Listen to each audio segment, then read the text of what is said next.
जब एक तरफ सुपरमैन की उड़ान जस्टिस लीग की नींव रख रही हो और दूसरी तरफ फैंटास्टिक फोर मार्वल के नए युग की तैयारी कर रहे हो, तो समझ लीजिए सुपर हीरो वर्ल्ड में कुछ बड़ा पक रहा है। थंडरबोल्ट्स की साजिश से लेकर क्लेफेस के चेहरे तक, स्पाइडरमैन की नई दुश्मन से लेकर थॉर की बेटी लव की वापसी तक, ये वीक कुछ नॉर्मल नहीं था, ये एक सिनेमैटिक तूफान था। तो तैयार हो जाइए, क्योंकि आज की वीकली सुपर न्यूज़ के एपिसोड 15 में हम आपको दिखाएंगे वो सब कुछ जो मार्वल और डीसी की इस सभी छुपी परतों के पीछे है। ये सिर्फ अपडेट्स नहीं, ये आपके बचपन के सुपर हीरोज की नई दुनिया है और इस दुनिया का दरवाजा अभी खुल रहा है। ये super friends, welcome to our channel the superhero universe where legends rise. आपका बहुत बहुत स्वागत है वीकली सुपर न्यूज़ के एक और नए एपिसोड में, जहां हर सुपर न्यूज़, हर सुपर स्टोरी होती है एक नई शुरुआत।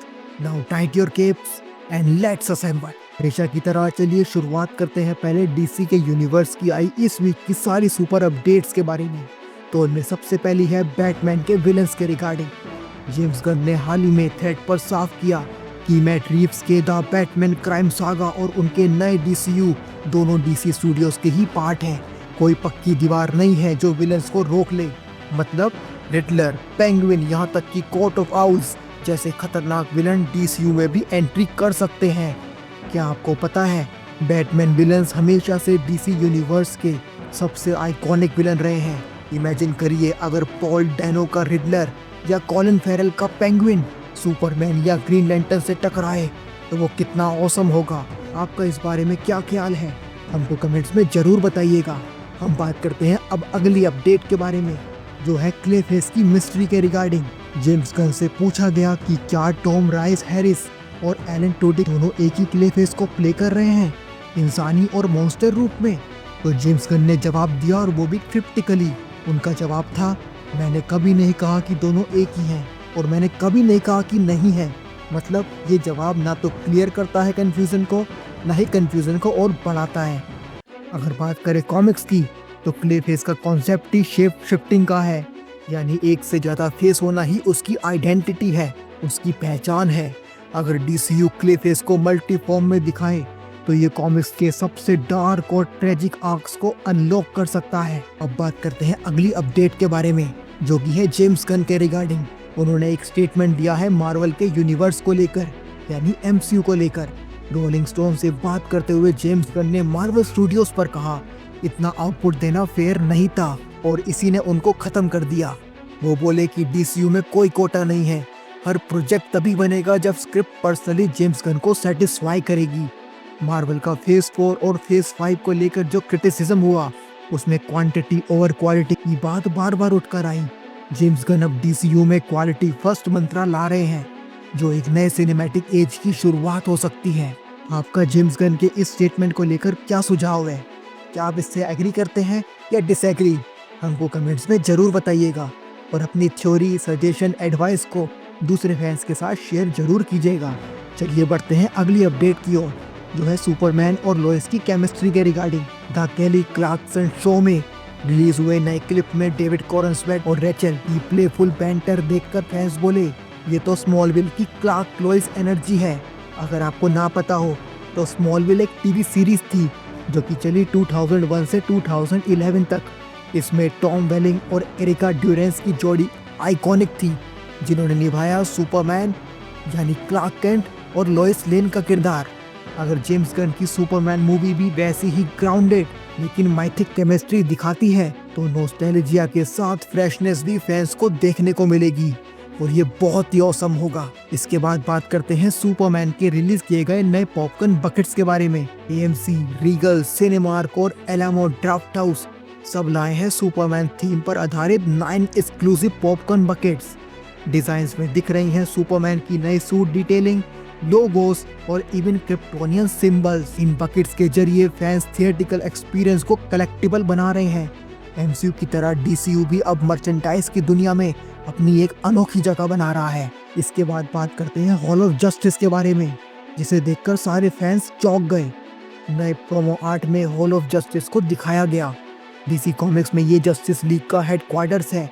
हालांकि अब तक ये कहा गया है कि इसे गाय गार्डनर हॉक गर्ल और मिस्टर टेरिफिक यूज कर रहे हैं, पर सुपरमैन की प्रेजेंस इसमें फ्यूचर जस्टिस लीग की उम्मीद जगा रही है। क्या आपको पता है हॉल ऑफ जस्टिस पहली बार सुपर फ्रेंड्स एनिमेटेड सीरीज जो कि रिलीज की गई थी 1973 में, उसमें दिखाया गया था और बाद में कॉमिक्स में इसे जस्टिस लीग का बेस बना दिया गया। अगली अपडेट एक बार फिर से है क्लेफेस मूवी के रिगार्डिंग।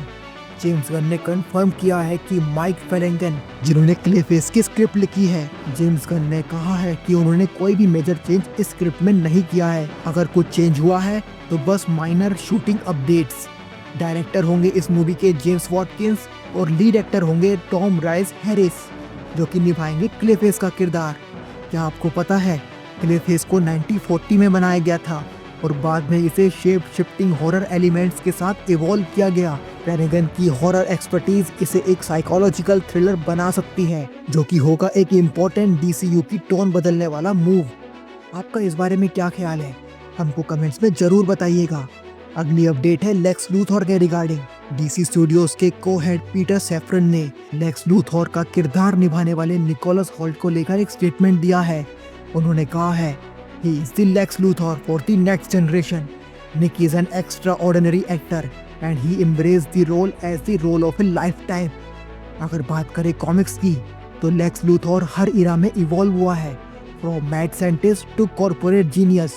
निकोलस होल्ट की यूथफुल इंटेंसिटी इस कैरेक्टर को मॉडर्न और अनप्रेडिक्टेबल बना सकती है। अगर आपको ना पता हो तो जेसी एजनबर्ग ने बैटमैन वर्सेस सुपरमैन में हमको दिखाया एक यूथफुल लेक्स लूथर, पर उसके बाद निकोलस होल्ट का ये लेक्स लूथर एक नई जनरेशन के लिए एक नया टेक होगा। चलिए बात करते हैं डीसीयू की इस वीक की आखिरी अपडेट के बारे में, जो है स्नाइडर कट के रिगार्डिंग। एक रेडिट यूजर ने सुपरमैन मूवी को रिव्यू बॉम्ब करने का प्लान सजेस्ट किया, मगर स्नाइडर कट सबरेडिट के मॉड्स ने तुरंत इससे डिस्टेंस बना ली और एक डिस्टेंसिंग स्टेटमेंट दिया। उन्होंने कहा, our staff never approve that post, it does not represent us.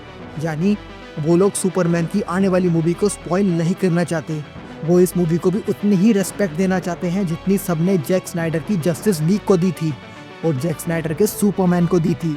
Snyder fans ने पहले भी ऑनलाइन मूवमेंट्स की है और अपनी पावर दिखाई है, जैसे कि release the Snyder cut movement, मगर अब रिस्पॉन्सिबल फैंस टॉक्सिक बिहेवियर से दूरी बना रहे हैं। डीसी फैंडम एक इवोल्यूशन के तौर से गुजर रहा है। तो दोस्तों, ये थी डीसीयू की इस वीक की सारी सुपर अपडेट्स। आई होप आप पूरी तरह से अपडेटेड हो गए हैं डीसी यूनिवर्स के लिए। डीसी के यूनिवर्स के बाद चलिए बात करते हैं मार्वल के यूनिवर्स पे आई इस वीक की सारी अपडेट्स के बारे में। तो उसमें सबसे पहली है स्पाइडरमैन 4 के रिगार्डिंग। स्पाइडरमैन 4 को लेकर एक नया रूमर सामने आया है, जिसमें कहा जा रहा है कि निकोल किडमैन को मार्वल की विलन वाइपर के रोल के लिए कंसीडर किया जा रहा है। अगर बात करें कॉमिक्स की तो वाइपर, जिसे मैडम हाइड्रा के नाम से भी जाना जाता है, एक बहुत ही खतरनाक डेडली विलन है।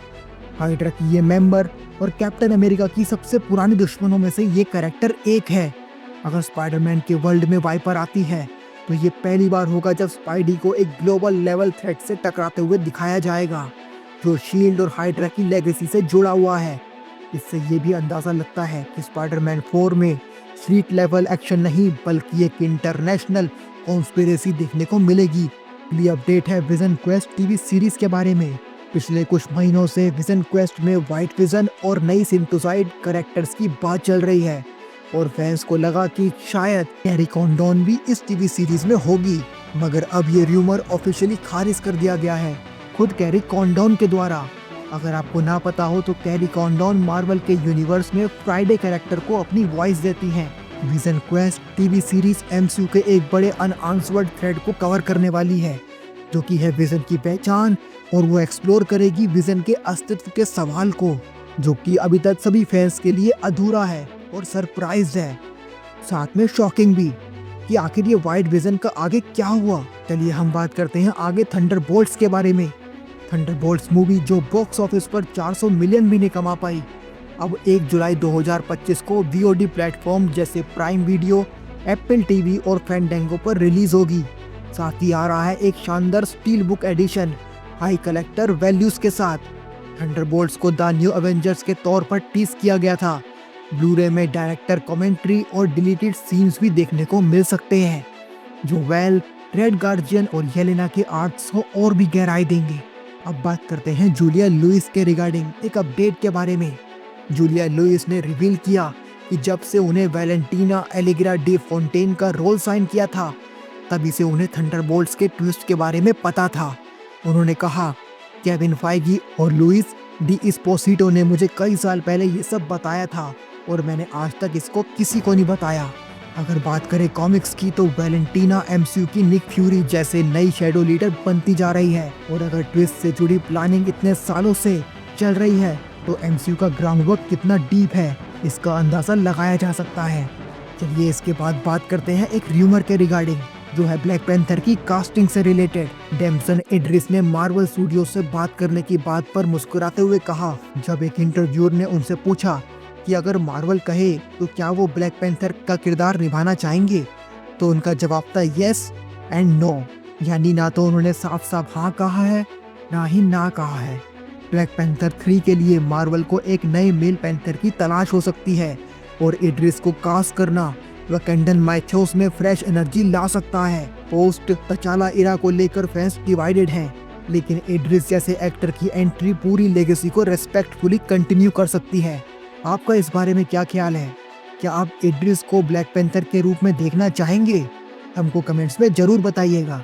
चलिए बात करते हैं आगे मार्वल स्टूडियोज की एक टीवी सीरीज के रिगार्डिंग। मार्वल स्टूडियोज की documentary series Marvel studios assembled, जो हर मूवी और हर टीवी शो के मेकिंग ऑफ को एक्सप्लोर करती थी, इसको ऑफिशियली अब बंद कर दिया गया है। असेंबल्ड सीरीज ने वकांडा विजन, लोकी, मून नाइट जैसे प्रोजेक्ट्स के पीछे की दुनिया को दिखाया था, लेकिन अब captain America brave new world और थंडरबोल्ट्स जैसे नए टाइटल्स के लिए कोई एपिसोड नहीं आया। यानी स्टूडियोज फोकस बदल रहा है और वो फोकस कर रहा है क्वालिटी ओवर क्वांटिटी पे। इस पर आपका क्या कहना है? हमको कमेंट्स में जरूर बताइएगा। हम बात करते हैं अगली अपडेट के बारे में, जो कि है फैंटास्टिक फोर के पार्ट 2 के रिगार्डिंग। एक नई रिपोर्ट के अकॉर्डिंग मार्वल स्टूडियोज ने फैंटास्टिक फोर 2 को अपने 2028 स्लेट में शामिल कर लिया है। साथ ही लाइनअप में होंगे ब्लेड और ब्लैक पैंथर 3। ये माना जा रहा है कि ये प्रोजेक्ट्स मल्टीवर्स सागा के बाद आने वाली नई मार्वल सागा की शुरुआत करेंगे, जो अवेंजर्स सीक्रेट वॉर्स के बाद शुरू होगी। फैंटास्टिक फोर हमेशा से मल्टीवर्स और कॉस्मिक एक्सप्लोरेशन का सेंटर रहे हैं। पार्ट 2 का मतलब है शायद डॉक्टर डूम या नेगेटिव जोन का इंट्रोडक्शन। आपका क्या कहना है? आपको क्या लगता है आने वाले टाइम में किस चीज को एक्सप्लोर किया जाएगा? हमको कमेंट्स में जरूर बताइएगा। चलिए आगे बात करते हैं गॉर की बेटी यानी लव के रिगार्डिंग। एक बहुत ही फेमस स्कूपर ने कॉस्मिक सर्कस से Q&A में कहा कि थोर 4 की सबसे इमोशनल कैरेक्टर यानी लव यानी गॉर की बेटी अवेंजर्स डूम्सडे में वापस आएगी। लव का इटर्निटी से जुड़ाव है और इस मूवी में वो थोर को अपकमिंग कॉस्मिक वॉर के लिए अलर्ट करेगी। थोर अब अकेला नहीं है, वो एमसीयू में लव को रेस कर रहा है, जो है गॉर की बेटी, जो एमसीयू में फादर डॉटर डायनेमिक को एक्सप्लोर करेगा और ये एमसीयू के थोर की जर्नी को एक फुल सर्कल मूवमेंट की तरह खत्म कर सकता है। आपका इस बारे में क्या कहना है? फैंस से अपनी थ्योरी को जरूर शेयर कीजिएगा, अपने ओपिनियन को हमसे जरूर बांटिएगा। तो दोस्तों ये थी इस वीक की सारी सुपर अपडेट्स मार्वल और डीसी के यूनिवर्स के रिगार्डिंग। जब सुपरमैन जस्टिस लीग का दरवाजा खटखटाए और थोर अपनी कॉस्मिक बेटी के साथ ब्रह्मांड की रक्षा करे, जब स्पाइडरमैन की अगली जंग निकले हाइड्रा की गहराई से और लेक्स लूथर की मुस्कान फिर से खतरे की घंटी बन जाए, तब हम जानते हैं कि सुपर हीरो वर्ल्ड में कुछ न कुछ तो बड़ा जरूर होने वाला है। ये वो लेजेंड्स हैं जो हमें जोड़ते हैं, इंस्पायर करते हैं और हर वीक एक नई उम्मीद दिखाते हैं। तो दोस्तों कौन सी सुपर न्यूज़ ने आपके सुपर हीरो दिल को सबसे ज़्यादा जोर से भर दिया? हमको कमेंट्स में ज़रूर बताइएगा। अगर ये सिनेमैटिक जर्नी आपको पसंद आई हो, अगर आपको ये वीडियो अच्छा लगा हो, हमको सपोर्ट जरूर कीजिएगा। इस वीडियो को लाइक कीजिएगा, शेयर कीजिएगा।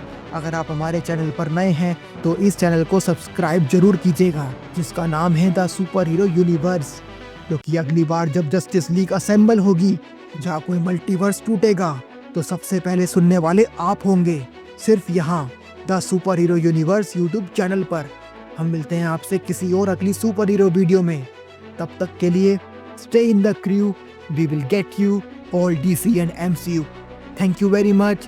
Take care of yourself. Thank you.